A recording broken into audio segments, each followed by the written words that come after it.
ছোটোবেলায় যখন বাবা বাজার থেকে কুল কিনে আনতো, সরস্বতী পুজোর আগে খেতে ভীষণ ভয় লাগতো, কারণ বাড়ির লোক শিখিয়েছিল পুজোর আগে যদি কুল খাস তাহলে কিন্তু পরীক্ষায় ফেল করবি।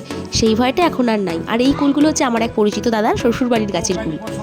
বাড়িতে বাচ্চা কেউ পড়াশোনা এখন না করলেও ছোটোবেলার মতো পুজো করার রেওয়াজটা এখনও আছে। আমার জ্ঞান হয়ে থেকে আগের বছর অবধি আমি, দাদা, বড় পিসি তিনজনে মিলে বসে পুষ্পাঞ্জলি দিয়েছিলাম।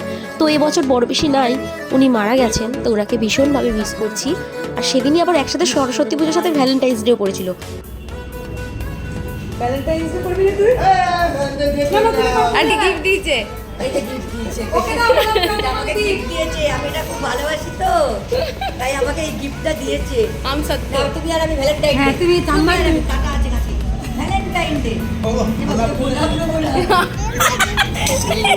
কি নিয়েছো গিফট? দেখি আপনারা যারা আমার ভিডিও দেখেন তারা নিশ্চয়ই চিনবেন, এটা আমার শ্বশুর শাশুড়ি। আর এই প্যান্ডেলটা হচ্ছে আমাদের পাড়ার সরস্বতী পুজোর প্যান্ডেল।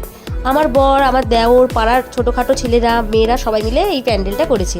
যেহেতু সরস্বতী পুজোটা ভালোবাসার দিন, আবার ভ্যালেন্টাইন্স ডেটাও সেদিনই পড়েছে। আর ভ্যালেন্টাইন্স ডে হওয়ার সাথে সাথে এটা আবার ব্ল্যাক ডে, ভারতের জন্য খুব দুঃখজনক একটা দিন। ভারতীয় সেই সব সেনা যারা দেশ রক্ষা করতে গিয়ে নিজেদের প্রাণ হারিয়ে ফেলেছিলেন 14ই ফেব্রুয়ারি এই দিনটাতে, তাদেরকে শ্রদ্ধা জানানোর জন্য এই প্যান্ডেলটা করা চিন্তাভাবনা করা হয়েছিল। সেটাই খুব সুন্দর করে উপস্থাপনা করেছে পাড়ার ছেলেমেয়েরা। এইবারে তোমাদেরকে দেখিয়ে দিই ভালোবাসার দিনটা আমাদের বর্ধমানের ছেলেমেয়েরা কিভাবে এনজয় করছে। দেখতেই পাচ্ছ কৃষ্ণসার পার্কের সামনে কি বিচ্ছিরি ভিড়, পা তো এক ফোঁটা এগোচ্ছে না কারণ, আর গাড়ির চাকাটাও থেমে গেছে। আর এত সুন্দর সবাই সেজে আছে, ঠিক যেন মনে হচ্ছে চোখের সামনে কালারফুল প্রজাপতি সব। তাছাড়াও বর্ধমানে যত হোস্টেল আর মেস আছে বেশিরভাগই সব গোলাপবাগের সংলগ্ন। আর প্রত্যেকটা হোস্টেলে সরস্বতী দেবীকে খুব সুন্দর করে আরাধনা করা হয় পুজোর দিন। আর সেদিন গার্লস হোস্টেল থেকে বয়েজ হোস্টেলে তত্ত্ব যায়, আর বয়েজ হোস্টেল থেকে গার্লস হোস্টেলে তত্ত্ব আসে, ঠিক যেন বিয়েবাড়ির মতো। তো সেই জিনিসগুলো দেখাও সবার সৌভাগ্যে জোটে না, প্রচুর ভিড় হয়, প্রচুর লাইন পড়ে দেখার জন্য। তো এর আগে আমি 2-1 গেছি দেখতে, এবার আর সাহস হলো না ভিড় দেখি। তাই বাড়ির ছোট ছোট কচিকাঁচা সদস্যগুলোকে নিয়ে চলে গেলাম বর্ধমানের জিওলজিক্যাল পার্কে। কেউ কেউ ওটাকে ডিয়ার পার্ক বলেও চেনে, আবার কেউ কেউ রমনা বাগান বলেও চেনে। তো আমরা চলে গেছিলাম সেই পার্কে। এখন দেখলাম নতুন নতুন অনেক জীবজন্তু এনেছে, যেটা কিছুদিন আগেও ছিল না। এখনও অবধি যারা বর্ধমান জিওলজিক্যাল পার্কটাতে যাওনি, তারা বাড়ির ছোট সদস্য থাকলে তাদেরকে নিয়ে একবার যে দেখে আসবে। আমি গ্যারেন্টি দিয়ে বলতে পারি বাড়ির ছোট সদস্যগুলো তো আনন্দ পাবেই, সাথে সাথে বাড়ির বড় যারা যাবে তারাও আনন্দ পাবে। রাস্তার ধারে ধারে পুরো মনে হচ্ছে মেলা বসেছে, কোথাও বেলুন, কোথাও পেয়ারা মাখা, কোথাও দেখছি বাদাম ভাজা, আবার কোথাও দেখছি ফুলের মেলা। যেহেতু ভ্যালেন্টাইন্স ডেটা সেদিন ছিল, তাই গোলাপ, চন্দ্রমল্লিকায় একদম রাস্তা ভরে গেছে। আবার যে যার ভালোবাসার মানুষের জন্য এক একটা কিনেও নিচ্ছে। কি সুন্দর যে দেখতে লাগছিল গোলাপ বাগটা, সত্যিই মনে হচ্ছিল গোলাপেরই বাগান। গল্প করতে করতে আমরা চলে এলাম ডিয়ার পার্কের সামনে। এটা আছে বার্ডওয়ান ইউনিভার্সিটির ঠিক অপোজিটে। ভিতরে প্রবেশ করার জন্য আমাদের বড়দের পড়লো পার হেড 25 টাকা করে, আর 8 বছরের ঊর্ধ্বে যারা আছে তাদের জন্য 10 টাকা করে।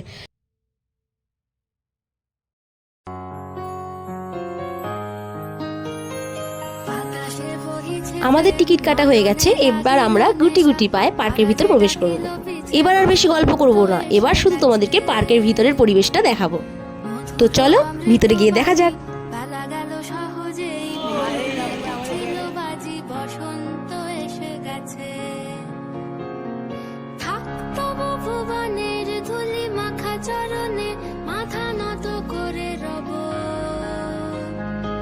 ভালোবাসার মানুষের সাথে কোথাও ঘুরতে বেরোনোর মজাটাই আলাদা। তখন যেন মনে হয় নিজেদেরকে রঙিন, আর বাদবাকি চারিদিকটা যেন মনে হয় বেরঙিন। এবার তোমরা আমার কথা শুনে নিশ্চয়ই বলবে যত ঢং। আসলে ঢং নয়, ভালোবাসা যত পুরনো হয় তার গভীরতা তত বাড়ে।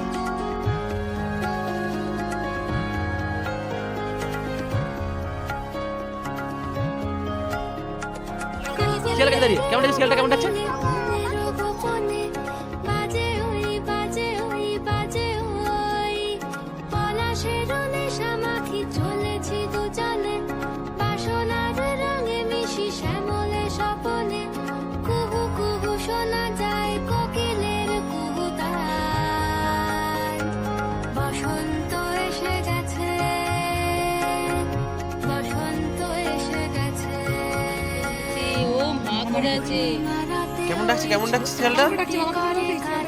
দক্ষিণা পবনে দোলে বসন্ত এসে গেছে। কেমনে গাঁথিব মালা, কেমনে বাজিবে বেনু, আবেগে কাঁপিছে আখি, বসন্ত এসে যা গেছে। মরে গেল, যা বেঁচে আছে তো নড়ছে কই? কই নড়ছে? তুমি এদিকে আয়। মাংস খাবো। কি খাবি তুই? বল তুই কি খাবি?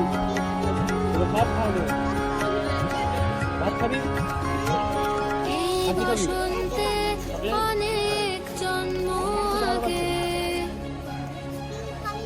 কি খাবি বল তুই? তোমায় প্রথম দেখে মরে গেছে ও। ইট মেরে দিয়েছে লোকেরা, দিয়ে মেরে দিয়েছে। চলো আমরা বাদ দেখবো। হেঁটেছিলেম নিরুদ্ধ দেশের পানে, সেই বসন্ত এখন ভীষণ দামি আমার কাছে, তোমার কাছে, আমার কাছে। বসন্ত এসে গেছে। ওই দেখ বক, ওই দেখ ভিতরে বক। থাকতো ভুবনের ধুলি মাখা চরণে, মাথা নত করে এটা তো হেজি হচ্ছে কেন ক্যামেরাটা? বসন্ত এসে গেছে, বসন্ত এসে জুমটা তো বেশ ভালো। গেছে, বসন্ত এসে গেছে। এই তো করছে, আমাদের কাছে চলে এসেছে। বসন্ত এসে গেছে, বসন্ত এসে গেছে। সাজারু আছে সবগুলো দেখা যাচ্ছে না।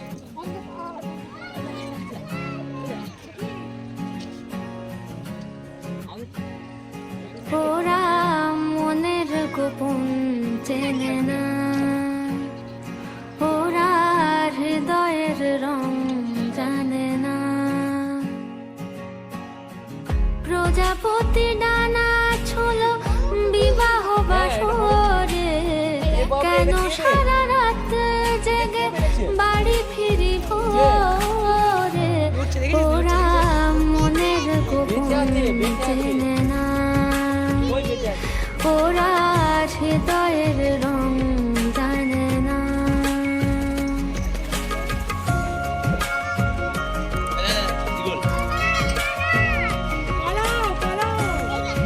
ইগল, দীর্ঘ ইগল, দীর্ঘ ইগল। এটা আমি চিরদিন পোস্ত ইঁদুর ছানা ভয় মরে, দীর্ঘ ইগল পাখি। ভীষণ কঠিন, তোমার ঘর ভেসে যায় ওরা, মুখ দেখে বুঝতে পারে না।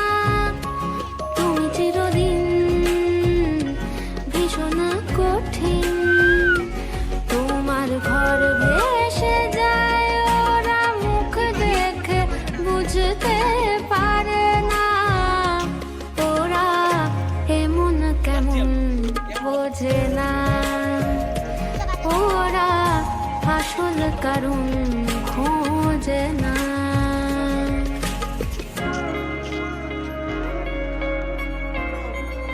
এখানে কি দেখছি আমরা? কি দেখছি? হাতি।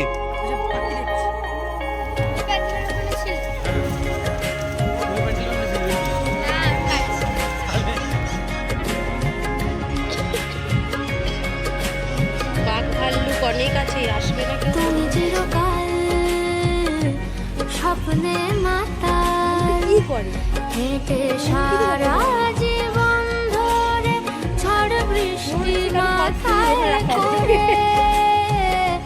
তুমি চিরকাল স্বপ্নে মাতাল, হেঁটে সারা জীবন ধরে ঝড় বৃষ্টি মাথায় করে। ওরা মনের গোপন চেনে না,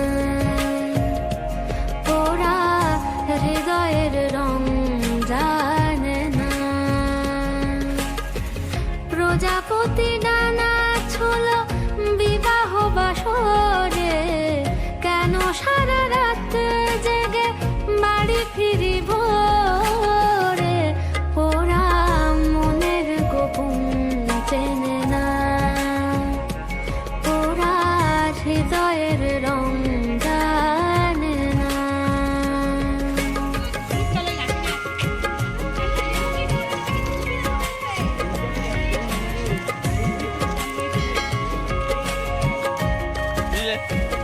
আলট্রা স্টেবল মারলে হেভি স্টেবল হচ্ছে গিম্বেলের মতো, কিন্তু নর্মালিও ক্যামেরা খুব স্টেবল।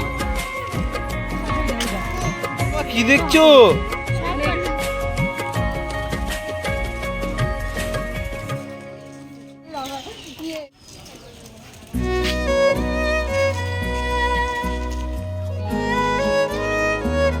এদিকে মনে হয় নাকি বেরোনোর রাস্তাটা ওইদিকে।